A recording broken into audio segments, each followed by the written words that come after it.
ওটা তোমার দ্বারে 1,500 টাকা পাই, সেই টাকা 1,500 দাও না। কি 1,500 আনিছি আমি 1500 3 500 টাকা নোট। কবে কবে আমার কি? কাছে টাকা নেছে 1,500। আমি বিশ্বাস করি না। রুবেলের ফোন দাও। রুবেলের সামনে ভাই টাকা নেছে না? হ্যাঁ। হ্যাঁ রুবেলের ফোন, রুবেলের ফোন দাও। রুবেল তো সাক্ষীতে, রুবেলেরই ফোন দিতে আছি। হ্যালো রুবেল, এ বন্ধু তুই কই? একটু তাড়াতাড়ি আইজি, গ্যাঞ্জাম লাগছে।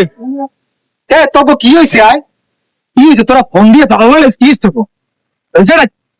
তুই সাক্ষী দিলি না, না যে আমি টাকা নিয়েছি হাতে দিয়া। হ্যাঁ 1500 টাকা 3 500 টাকা নোট। উদ্যান নিলি। হ্যাঁ 1500 হ্যাঁ, টাকা। আমি তো 3 500 টাকা নোট দিছি না? 1,500 টাকা দিছি না? 1,500 দিছো। হ্যাঁ তাহলে হে তো বিশ্বাস করে না। আরে পাড়া বলদের দল, এ 1500 আর 1,500 কি আলাদাই? একই তো কথা। ও কি আয়? ও কি আয়? বন্ধু লাডি, আমরা চা খাই। মদ খোরের দল, মদ খোরলে বন্ধু বান্ধব ঠেকছি আয়। 1500 1,500 কি আলাদা?